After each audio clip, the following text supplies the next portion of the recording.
Bueno, nosotros somos el grupo uno y vamos a hablar sobre el análisis de dos casos de accidentes químicos. Uno es una explosión en asco por acetileno y el otro es una explosión en Sterigenics por óxido de etileno. Buenas tardes, yo soy Carolina Comba y voy a comenzar a hablar sobre el primer accidente sucedido en ASCO, que es una compañía de servicios de acetileno ubicada en Nueva Jersey. La acumulación de gases inflamables en lugares cerrados puede producir grandes explosiones, destruyendo vías y propiedades. Así fue lo que pasó en ASCO el 25 de enero de 2005, que fluyó acetileno a un cobertizo donde se descantaba el subproducto, que es el hidróxido de calcio. Como el cobertizo no estaba diseñado para la presencia del compuesto, se produjo una explosión que mató a 3 trabajadores y uno resultó herido. Para poder entender la sucesión de eventos, primero se va a explicar las características del compuesto que produjo la explosión y, resumidamente, cómo estaban dispuestas las instalaciones en la planta.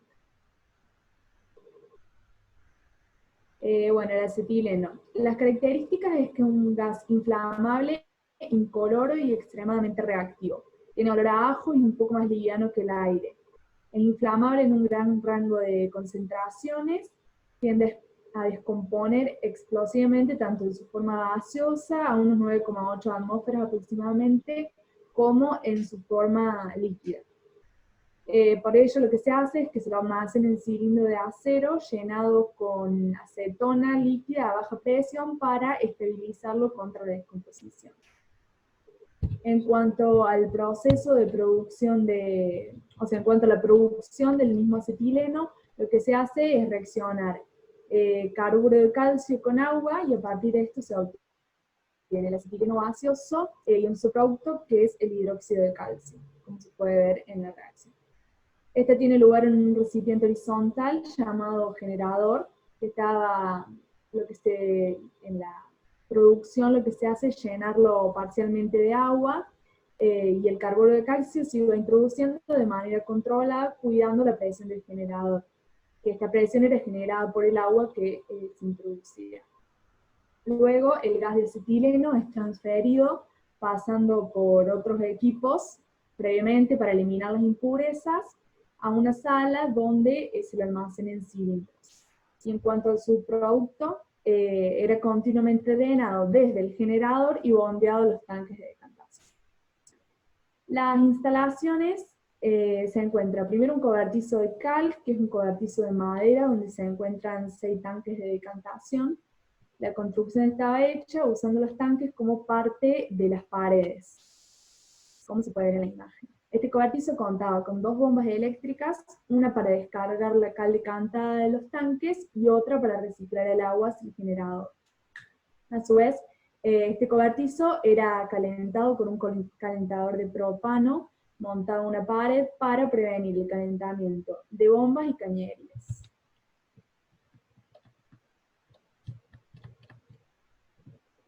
En cuanto a estos tanques de decantación que estábamos hablando, son 6 tanques utilizados para almacenar la cal y preparar el agua para reutilizarla en el generador. El funcionamiento se basaba en que las partículas de cal iban decantando y el agua que rebosaba pasaba al siguiente tanque. Como se puede ver en la imagen, de esta manera el agua iba pasando por todos los tanques hasta llegar a los 2 últimos, por ejemplo el tanque 5 y el tanque 6, donde las concentraciones de cal ya eran muy bajas y el agua era bombeada de vuelta al generador.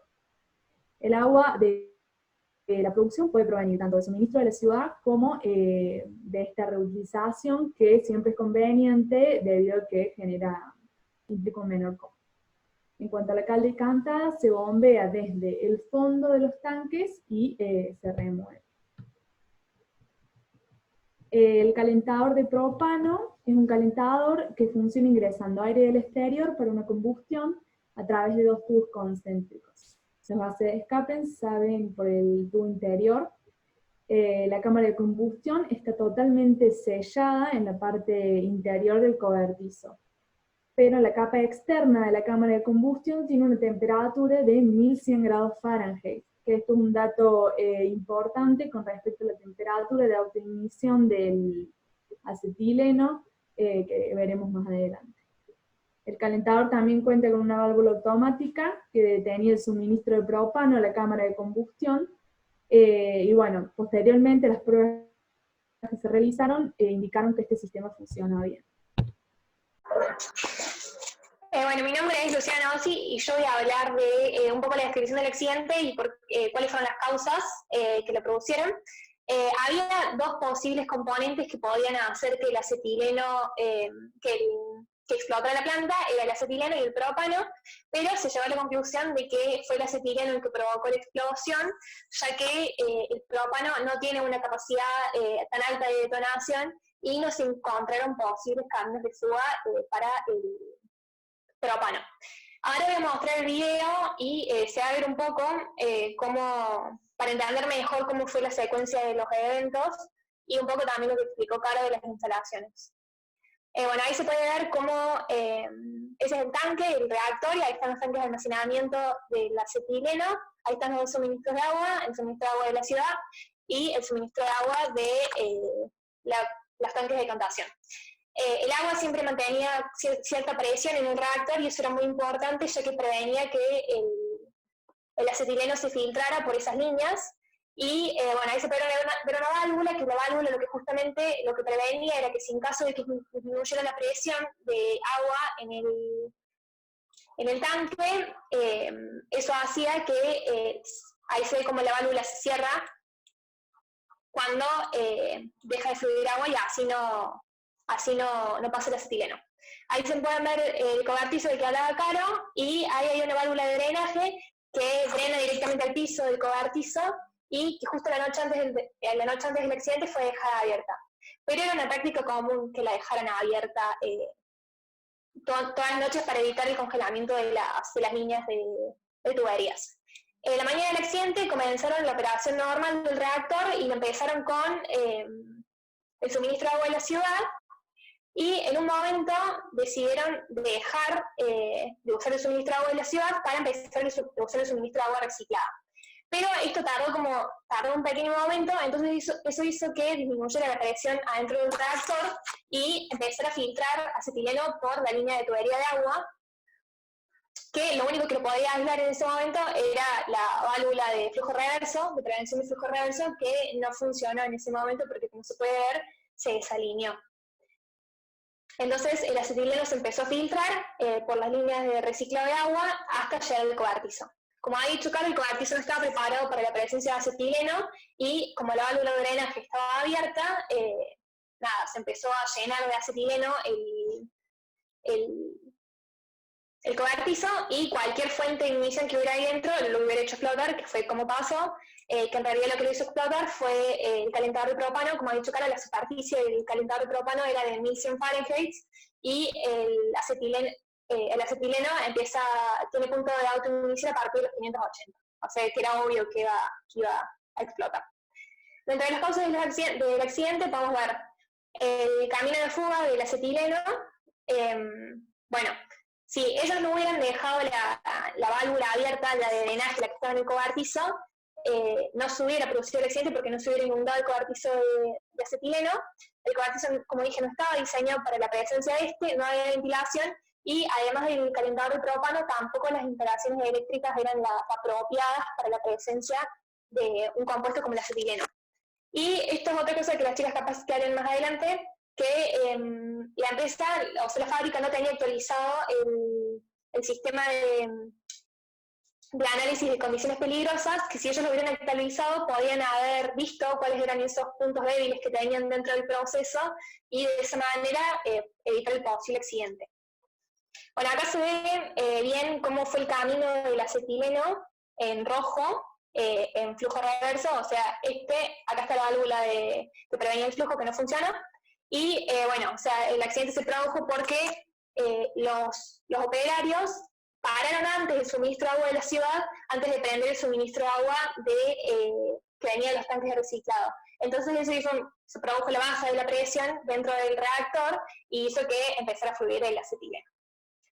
Y finalmente acá se ve bien el tema de la válvula de retención, cómo debería funcionar normalmente cuando fluye el agua.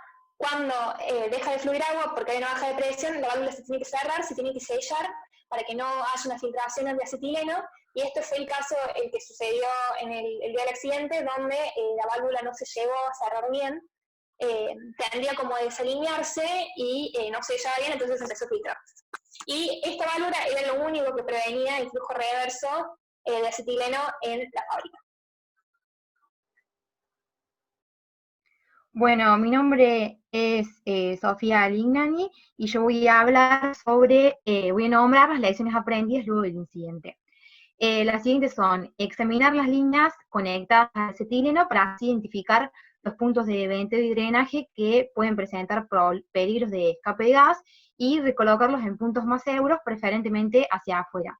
Asegurar que las instalaciones que puedan presentar acetileno sean aptas para la presencia del mismo, y así proporcionar una buena ventilación, apropiados componentes eléctricos y un bloqueo de la válvula que funcione correctamente para que no se produzcan escapes ni que se produzca el reverso del gas, y establecer así pruebas e inspecciones periódicamente. Proporcionar el aislamiento positivo en adición a las válvulas. Un ejemplo de aislamiento positivo es una válvula de doble bloqueo que está equipada con una válvula de purga de ventilación hacia un lugar seguro. Asegurar que los procedimientos de operación escritos estén a disposición de todos los operarios, incluyendo los sistemas de servicios auxiliares, por ejemplo el de agua de reciclo, y entrenar a los operarios en todos los procedimientos y asegurarse de que pueden realizar sus actividades correctamente, y que los operarios conozcan todos los procedimientos. Algunas recomendaciones para mejorar son mejorar el aislamiento del generador de acetileno en las líneas de agua, agregando una válvula de bloqueo con una purga de venteo hacia un lugar más seguro, reemplazar la válvula de retención y de flujo reverso, y implementar un programa efectivo de seguridad en el proceso de acuerdo a la ley OSHA 1910, que es la Ley de Seguridad y Salud Ocupacional. Esta ley tiene como objetivo la protección de la salud y la seguridad de los trabajadores mediante el cumplimiento de ciertas normas, y se basa en distintas circunstancias del ámbito laboral que indican cómo actuar frente a un caso así y el rol de los empleados y los empleadores. Y por último yo voy a hablar sobre las recomendaciones que da CDS, que es la Comisión de Seguridad Química de los Estados Unidos, que a partir de un estudio que hizo del accidente generó estas recomendaciones para fábricas que producen acetileno para prevenir accidentes similares. Las siguientes son mantener actualizados los procedimientos de operación y chequeado todo el proceso, entrenar a todos los trabajadores en los procedimientos que se hacen y demostrar que pueden realizar esas actividades correctamente, recolocar los drenajes y venteos conectados a las líneas que pueden tener gases inflamables hacia lugares más seguros, inspeccionar, probar y mantener las válvulas, y proporcionar el correcto aislamiento de las líneas que están conectadas al proceso para asegurar que no se produzca el retroceso de gases explosivos a través de la cañería.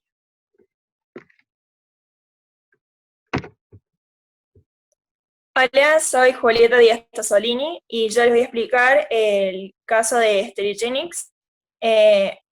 El 19 de agosto de 2004 hubo una explosión en la planta de esterilización con óxido de etileno, en donde 4 trabajadores resultaron heridos y las instalaciones de la planta fueron gravemente dañadas, como se puede observar en la imagen. Bueno, la empresa Sterigenics provee servicios de esterilización para productos médicos como jeringas, catéteres, vendas, entre otros.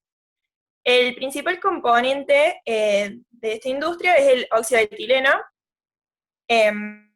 El óxido de etileno es altamente efectivo para esterilizar materiales y eliminar microorganismos. Sin embargo, es tóxico, es reactivo y altamente inflamable. Por esto, las instalaciones deben mantener concentraciones de óxido de etileno por debajo del límite más bajo de inflamabilidad, es decir, 25%, del 25% o 6.500 ppm, y así evitar las explosiones. Bueno, para poder entender el accidente es necesario describir el proceso de esterilización. El proceso de esterilización consta de 3 etapas principales, las cuales son el preacondicionado. Como se puede ver en la parte inferior del diagrama, está el área de preacondicionamiento, en donde se ingresaban los productos y se acondicionaban a humedad y temperaturas óptimas para asegurar que una buena penetración del óxido de etileno. Después estaba el ciclo de esterilización, que se realizaba en cámaras de esterilización. La planta cuenta con 8 cámaras. La que está remarcada en roja fue la cámara en donde ocurrió el accidente.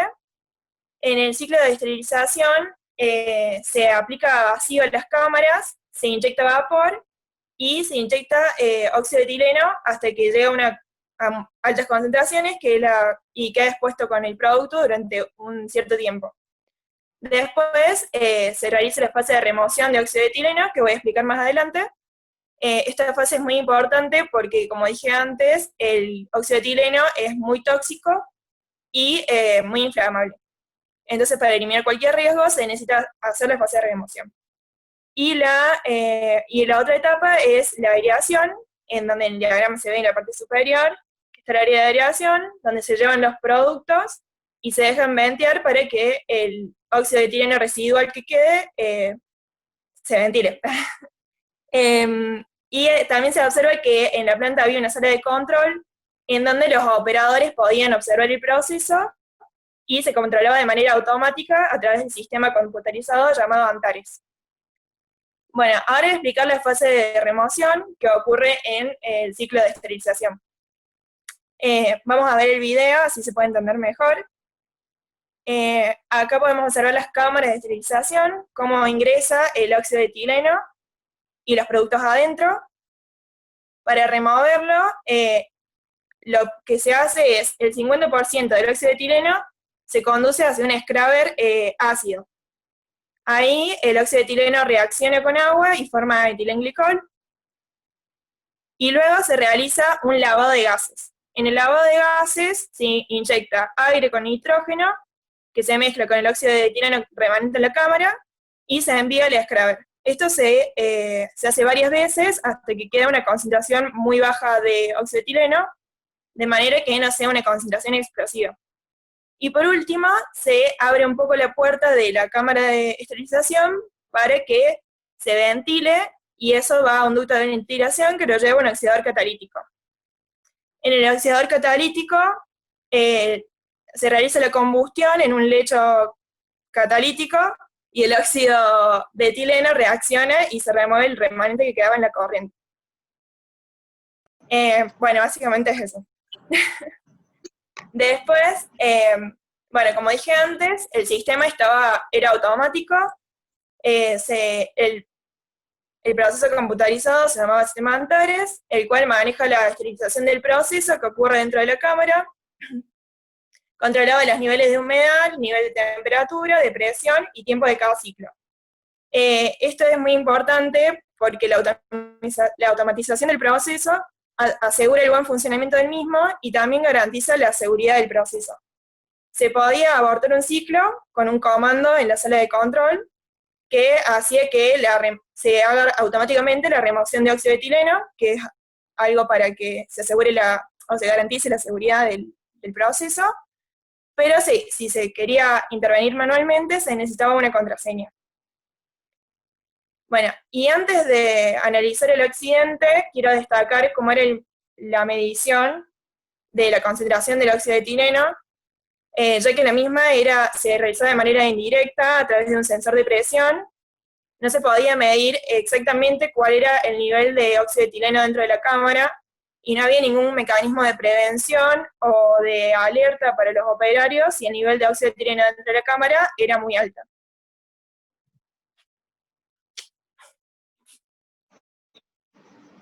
Bueno, hola, soy Atenas Marosi y voy a hablar acerca de la descripción del accidente. Primero, analizando los eventos previos al accidente, se sabe que, en primer lugar, el sistema Antares alertó a los operarios sobre un fallo en la inyección de óxido de etileno durante un ciclo en la cámara 7. Inmediatamente los operarios lo que hicieron es llevar a cabo las rutinas de chequeo del sistema para determinar si la alerta era correcta o no, pero no detectaron ningún problema. De todos modos, ellos decidieron abortar el ciclo usando el botón mencionado anteriormente por Juli. La evacuación y limpieza de la cámara se llevó a cabo normalmente y la cámara se dejó abierta para que fuera analizada por el personal de mantenimiento. Ellos también llevaron a cabo una serie de tests, pero no identificaron ningún problema. Finalmente, corrieron una calibración final utilizando 125 libras de óxido de etileno. No hubo problemas con la inyección del gas. Suponiendo que se había descartado una falla con respecto al sistema de inyección, los técnicos consultaron al supervisor de mantenimiento de saltar la etapa final del lavado de gases y avanzar para completar el ciclo. Los técnicos lo que hicieron es creer que como la cámara estaba vacía de productos siendo esterilizados, la primera etapa de remoción de óxido de etileno había eliminado las altas concentraciones. Por lo tanto, no había razón para aplicar el lavado de gases, ya que supuestamente no habría remanente de óxido de etileno en la cámara.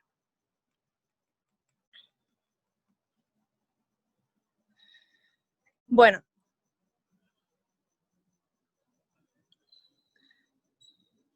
como se observa en el video, como dije anteriormente, no hubo problemas con la inyección del gas. Ahí está. Los técnicos creyeron que el lavado de gases era innecesario y el supervisor estuvo de acuerdo con ellos y avanzaron hasta completar el ciclo. Los técnicos lo que hicieron es abrir la puerta de la cámara, lo que automáticamente abrió la back vent, causando que aproximadamente 50 libras de óxido de etileno remanente ingresaran al sistema de ventilación.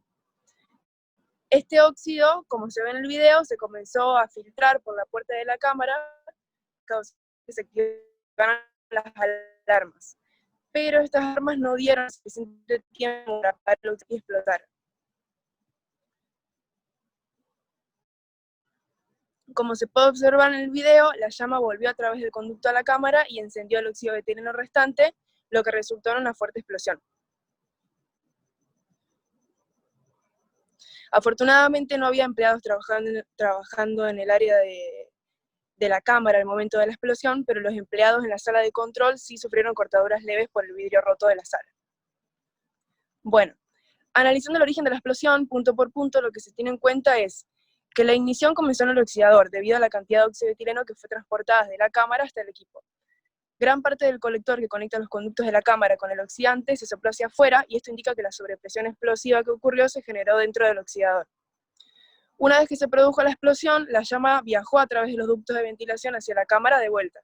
La presión creada dentro del ducto lo que hizo es destruir una gran parte de la sección de ventilación desde la cámara hasta el oxidador. Y como vimos anteriormente, la llama frontal que entró a la cámara, porque estaba abierta la back vent, inició una gran explosión.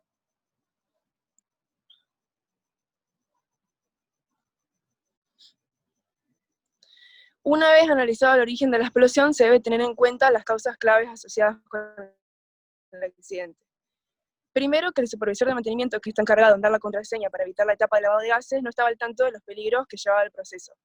Después, el empleado de mantenimiento tampoco sabía acerca del peligro de la explosión dentro de la cámara, abrió la puerta activando la ventilación y envió la mezcla explosiva de óxido de etileno al oxidante, que provocó la ignición. La dirección de Sterigenics no implementó las recomendaciones de control de ingeniería que podría haber evitado esta explosión. La dirección tampoco controló las concentraciones de la cámara de esterilización, y también se puede añadir que el diseño de la sala de control no incluía los vidrios resistentes a explosiones o roturas.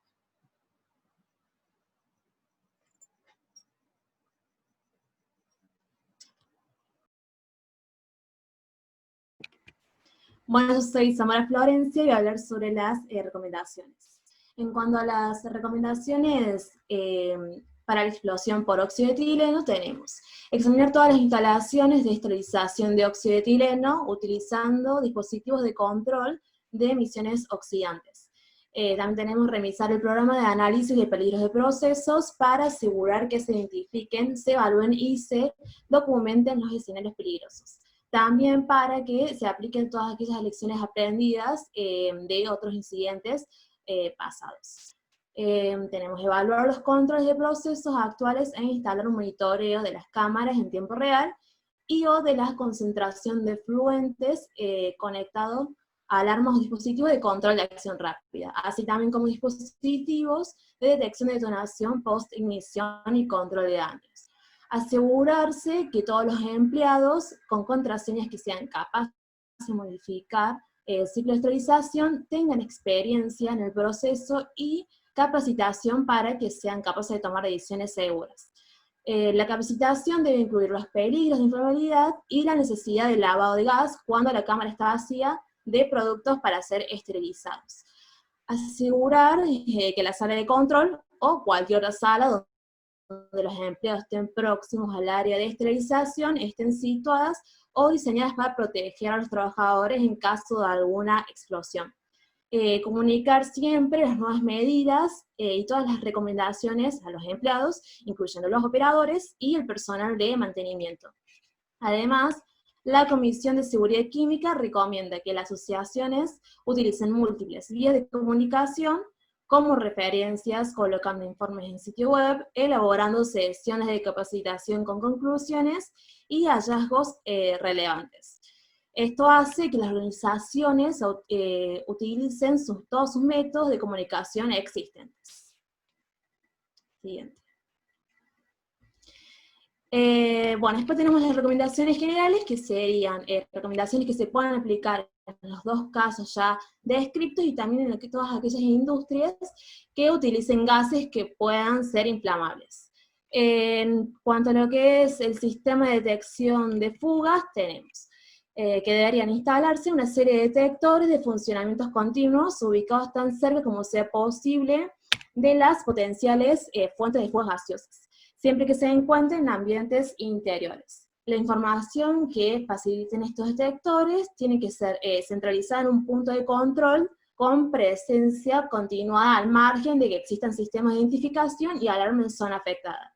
Además, la sensibilidad de los detectores tiene que ser tan alta como sea necesaria para detectar bajas concentraciones con el menor número de falsas alarmas. Después, en cuanto a lo que es la revisión de la seguridad del proceso, tenemos que deberían establecerse sistemas para el control de los diferentes factores de riesgo que pueden generarse en el proceso y que van desde el análisis de materias primas y demás productos que intervengan en el proceso hasta las propias condiciones de la instalación. Las bombas, las líneas de tubería del proceso, las conexiones, juntas y materiales de estanqueidad deberían ser inspeccionadas con frecuencia, en el caso de que puedan producirse fugas potenciales de peligros. A su vez, las instalaciones deben contar con el correcto aislamiento de posibles fuentes de ignición en presencia de gases explosivos. Y debido a que siempre hay errores humanos, en las instalaciones de procesos es necesario disponer de procedimientos escritos de trabajo en todas las operaciones críticas. En cuanto a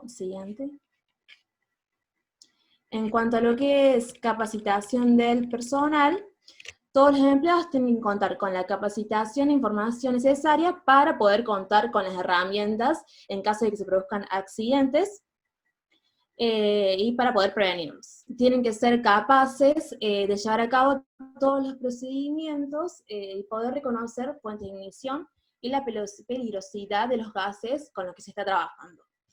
Y en cuanto a lo que es normas regulares de referencia, existen diferentes organizaciones que establecen códigos que se adaptan comúnmente como regulaciones en distintos lugares. Estos regulan las instalaciones que presenten el manejo de este tipo de sustancias, como gases explosivos. Algunas de ellas son la NFPA y la OSHA. Como conclusión, se tiene que tener en cuenta siempre la revisión y mantenimiento de equipos, el conocimiento previo, el funcionamiento y protocolos, siempre en el caso de que haya accidentes. Además, ambos accidentes se podrían haber evitado con una correcta capacitación del personal, una correcta formación. Se tiene que tener en cuenta el correcto diseño de las instalaciones y además el análisis de peligros del proceso. Y bueno, de esta manera finalizamos nuestra presentación. Muchas gracias.